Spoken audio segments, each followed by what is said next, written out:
Hi everybody and welcome back to Lost Genre Reddit Stories. This post is from the subreddit Relationship Advice and it's by user Not Mama Burnout. Not sure if I should break up. I'm 27 and female. He, Jake, is 29 and has a kid, Timmy, who is 8. We started dating a little over 2 years ago. Jake has full custody of Timmy. About 6 months into our relationship, I was helping him with his budget. Timmy's after-school childcare is expensive, and it turned out that the hourly rate during meal times was almost double. Jake asked me if I would mind starting to pick Timmy up after my shift, which would cut the dinner hour off and save money. I agreed, and to be honest, it wasn't a big deal. The pickup was on my way home, and Timmy would play video games for 45 minutes while I studied until his dad came home. After I got my master's, I had more flexibility in my work schedule. Jake started pushing me to start work an hour earlier, as this would mean I could pick up Timmy earlier and he would save more money. This was a major discussion, but I finally agreed because I knew money was tight. Then, 5 months ago, my roommates moved and I found myself needing a new place to live. Jake and I decided to move in together. Soon afterwards, Jake shifted his shift back an hour, claiming it was easier to help Timmy to get ready for school if he wasn't having to leave at the same time. However, this meant I had Timmy an extra hour alone.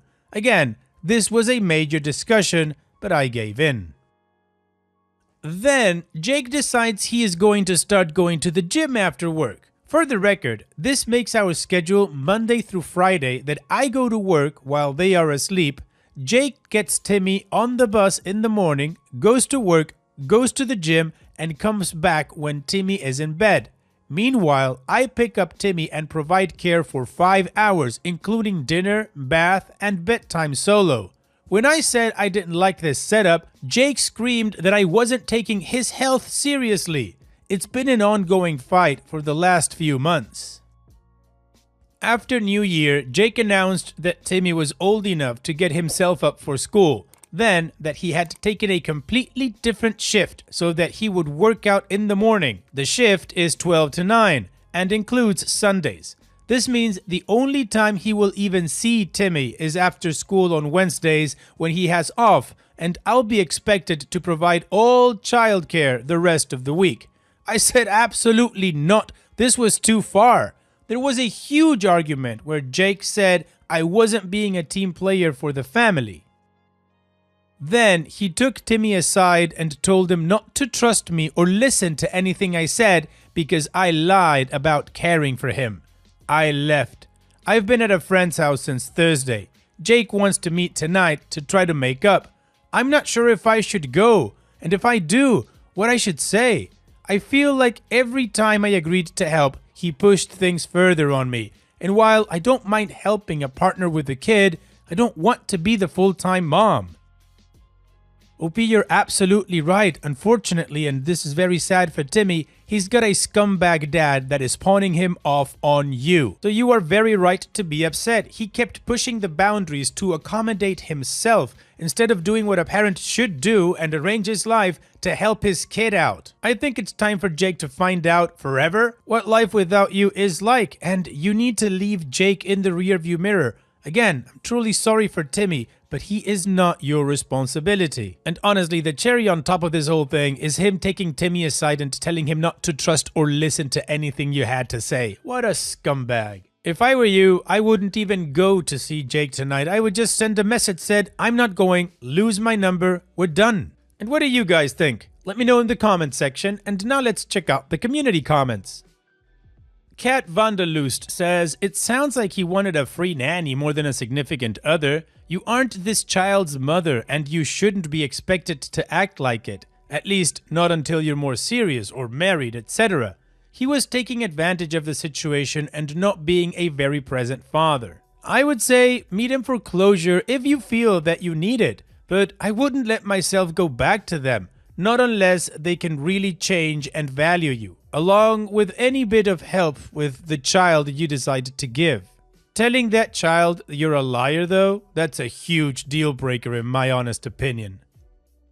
Shorty Cheesecake says, him screaming at you, that's a red flag. Him adjusting his shift to see his child only once a week after school, that's a red flag. Him saying you aren't a team player and telling the kid not to trust or listen to anything you said, another red flag. Geez, there are more red flags here than in a Soviet embassy. Your boyfriend sounds like an a-hole. This is not only massively unfair to you, but it's kind of a crappy thing to do to the kid too. You're not his mother. The kid knows this.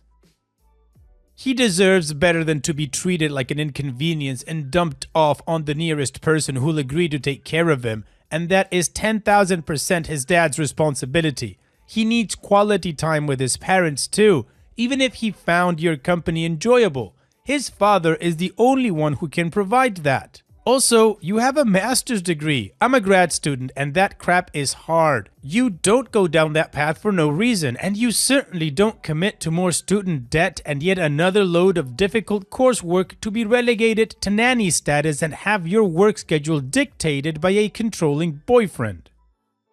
Him manipulating the kid's feelings about you is top-notch crappy effing human behavior. That's incredibly dishonest and scummy, and you aren't the only person here losing because kids are endearing and we naturally love them. This tells me that this isn't the only time he's going to try and use Timmy as emotional leverage over you. F that. Both you and Timmy deserve better. My vote is leave. You don't need this crap, and he needs to get his act together. You have better things to do than be tossed around for not bending to his will.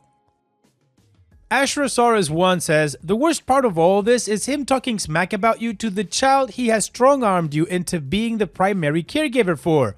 It's not okay that you have big discussions every time he decides you need to make a change to better accommodate him. But he gets to decide for himself what his schedule will be. This relationship sounds at best very uneven. You are not being respected or appreciated. You are being coerced. I would not go back if I were in your shoes, but if you do, I would suggest some couples counseling and maybe even family therapy, because you're gonna need to find a way to undo the damage of him telling his child not to trust you.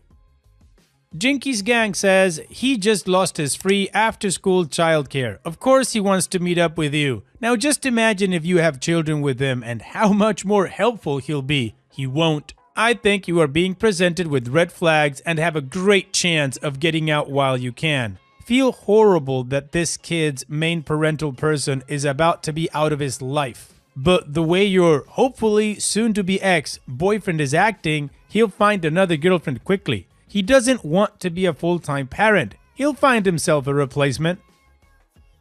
And Deleted says, it sounds like you really tried to help. He's not even getting time to spend with this kid. His kid. He gets to go to the gym and you get to wake up early and babysit for more hours. Then that last bit saying don't trust the lady that is practically raising you because she is a liar shows immaturity. It depends on whether or not you are willing to move on.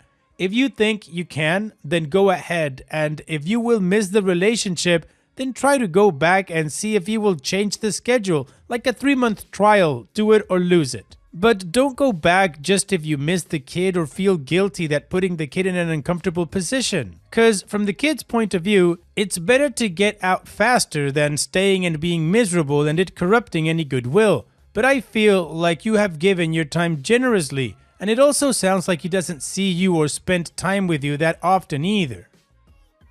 Well, the community agrees that OP is in a really crappy situation, and most people are saying just leave. I agree with that. So now let's move on to the update to see how this story ends. I met with Jake a day later. I wanted extra time to think. He initially acted really lovey-dovey when we met up and told me that Timmy was making me a giant welcome home sign for when I came back. I said we needed to talk first. I basically had written down an estimated number of hours I was providing active care for Timmy in the past few months versus him. Then, how many hours of care he was predicting with each provide, which was 4 of his hours compared to 50 of mine. I said that I hadn't had time to pursue hobbies, go to the gym, etc. in the last few months, and also that we hadn't done anything as a couple. I said for me to come back, he had to change all that. He answered with his own list of stuff, which was confusing. I phrased my list as, I have some things that I need to change for us to move forward, and he sort of jumped on it and started his, well, this is all the stuff I've been thinking about.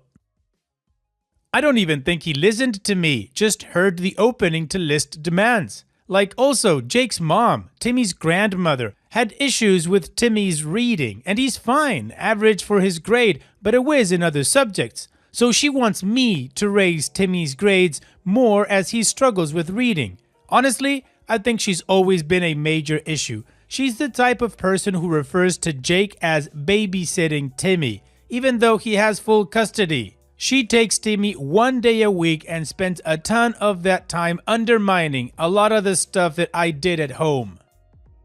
Anyways, I was upset because it was all stuff I'd have to do additionally to my workload. I said I wouldn't. He said I'd come around. Then he said that I had put him in a bind for childcare the last 2 days and asked if I would come and watch Timmy for him anyway. I said I would help for a few days if we have a sit down, and he tells Timmy that I'm not untrustworthy, as he had told the boy earlier. He refused, saying that I proved I was untrustworthy by threatening to break up. Then he asked if I would at least chaperone him to a birthday party that's coming up at a bounce trampoline place. I said absolutely not, that I was under my authority and that was awful in a place that dangerous. He left. So my friends went with me to get my stuff yesterday. I've been a mess, but friends are convincing me to go out with them a few places next week, and I might take up dance classes again starting next month. The thing that gets me the most is that it wasn't like it happened at once. When we started dating, it was a lot of active stuff because Timmy would be with us, so we'd go skiing or roller skating or to the beach. I never had a problem with him being there. Jake was funny, like legitimately the funniest person I have ever met, who would go out of his way just to make everyone laugh. I'm never going to get that back and I'll miss it. And the original hour deal was honestly no biggie, and it made sense financially. Each favor from there on just grew, and how each step was just a little more, and I fought a little more. But when I put my foot down, he made it sound like the issue was just the last request and that it came out of nowhere, as though I was just suddenly being unreasonable for the last small change. That's what hurts. Thank you all for showing me I wasn't completely off base. Well, Opie, I gotta say, it doesn't sound like this is Jake's last attempt to reel you in. I mean, he had Timmy at home making you a welcome home sign to just guilt trip you. Gross. So just make sure to keep your life empty of Jake, and you can try to start moving on. On that note, Opie, here's wishing you the best. Take care and thanks for sharing. And now let's move on to the next post that also has an update. This post is from the subreddit Am I Overreacting? And it's by user MediocreFerret9041. Am I overreacting about a wedding guest's request right before my wedding and how I responded? I genuinely don't know if I'm being dramatic or if this was actually as inappropriate as it felt. About 2 weeks before my wedding, my husband's friend's wife, a woman I had only met for maybe a few minutes at another event a year earlier, started messaging me directly with multiple requests because she's a new mom with a 1-year-old. At first, she asked me to send her the entire day of timeline. Then, she asked if I could arrange a private room or vanity space at the venue so she could pump. She also told me she might have to skip the ceremony because it could conflict with her hotel check-in time. The hotel, by the way, was literally a 5-minute walk from the venue. Even though I was already overwhelmed with final wedding logistics, I still tried to be gracious and agreed to everything. Then 2 days before the wedding, when I was at peak stress mode, she messaged me again, asking if I could check with the venue about packing up their dinner for them. I wasn't even sure what she meant. Leftovers? Arranging extra meals to go? She explained it was because her baby has separation anxiety. She then shared her baby's nap schedule with me and how she needs to go in and out of the venue to check on her. But her parents were watching the baby, and again, the hotel was extremely close. Again, this woman is basically a stranger to me, so I was confused and furious when she sent me a few lengthy messages oversharing her baby's feeding and nap schedules. I don't even know your daughter's name. I met you for a few minutes like a year or two ago.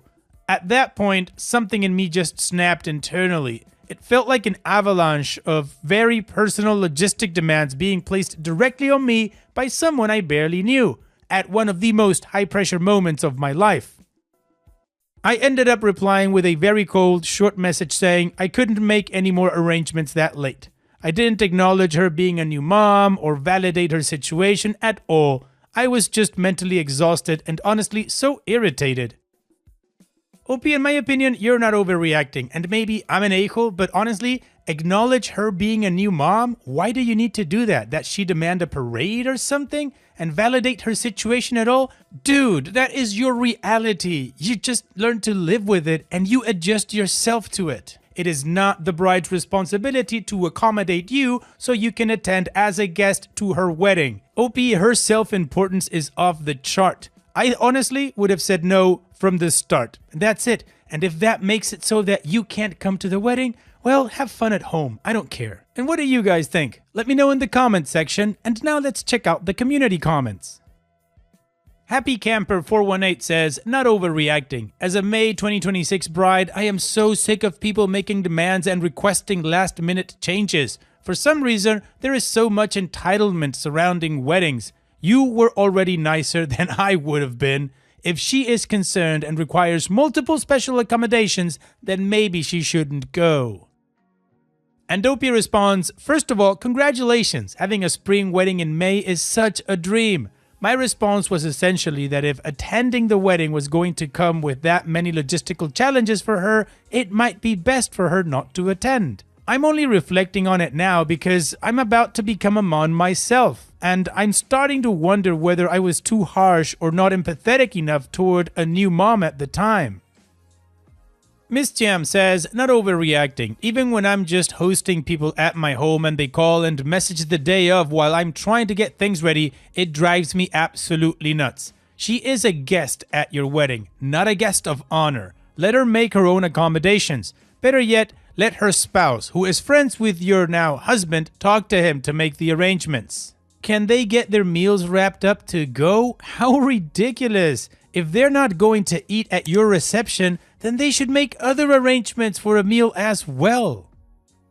And Habitual Enthusiast says, not overreacting. Although if the wedding is over and is in the past, I would encourage you to mentally let it go. She was rude, but you don't have to dwell on it now. Anyone would have been annoyed with her cluelessness. You didn't do anything wrong. The community agrees OP was not overreacting and that guest was just way out of line. Now let's move on to the update to see how this story ends. She did apologize and technically showed up to my wedding, but she skipped the actual ceremony and only came during cocktail hour or reception. She spent most of the time taking photos and videos for her Instagram content, drinking, partying, using all the props, and then left. When I checked her Instagram the next day, she had uploaded at least 40 videos and photos from my wedding. What made it sting more is that we spent around $800 on food and drinks for a party of 2, and in that moment, it honestly just felt like a crazy waste. Like, did I just spend almost $1,000 on unwanted, entitled guests I barely know? It wasn't even just about the money. It was the feeling that one of the most meaningful days of my life was treated like a content stop. I'm trying to move past it, but I'd be lying if I said it didn't really irritate and hurt me. Now that time has passed, I keep wondering if I handled this badly. Part of me feels guilty for being so blunt. Another part of me still feels shocked that someone with virtually no relationship to me felt comfortable making that many asks of a bride days before her wedding. I don't even know what flair tag to use for this because she's not my friend, not really my husband's friend either. Basically just a social orbit acquaintance. Well, OP, now you know you weren't overreacting. You were just used as props for her Instagram account. That sucks. And you had to pay for it. That sucks double. So no, you weren't overreacting. I hope you can soon just put this in the rearview mirror and not have to see this person again. In the meantime, take care, OP, and thanks for sharing. And now let's finish this video with a mood booster post. This post is from the subreddit Petty Revenge and it's by user Chin Up Nose Down. Sister caught her partner cheating, so she blunted his knives. A bit of backstory. My sister dated a man in his early 30s who had a deep fear of sharp objects of any kind. A fear so deep, my sister cut his food for him for the entirety of their relationship, as knives and scissors caused him panic attacks. He said the texture of cutting raw meat especially made him think of human flesh, and it caused scary thoughts. She even went as far as to hide the knives under the sink instead of in their block just to accommodate him. When my sister discovered he was cheating, he blew up and started screaming, not just at my sister, but at her 10-year-old child. Horrible, mean, nasty things. So when my sister came back and packed her things the next day, she went to the knife block, which ironically was his, took the knives he would use to cut meat, went out to the patio and tapped the blade against the concrete, dulling them and putting nicks in the blade so any future cutting would be a sensory nightmare for him. Evil genius. He had just started being comfortable cutting things in the last month or two leading up to the big blow-up that caused her to leave, so he absolutely would be using the knives. And that is a very thoughtful, tailored petty revenge. What a fantastic thing, OP. Thanks so much for sharing. And that's it for today's video. Thank you so much for taking the time to watch it. Now, if you've gotten to this point in the video, I assume that you like these stories that I'm reading out. So here are a couple more that you might enjoy. And if you don't have any time to watch another story right now, save it for later. And also, don't forget to hit that subscribe button.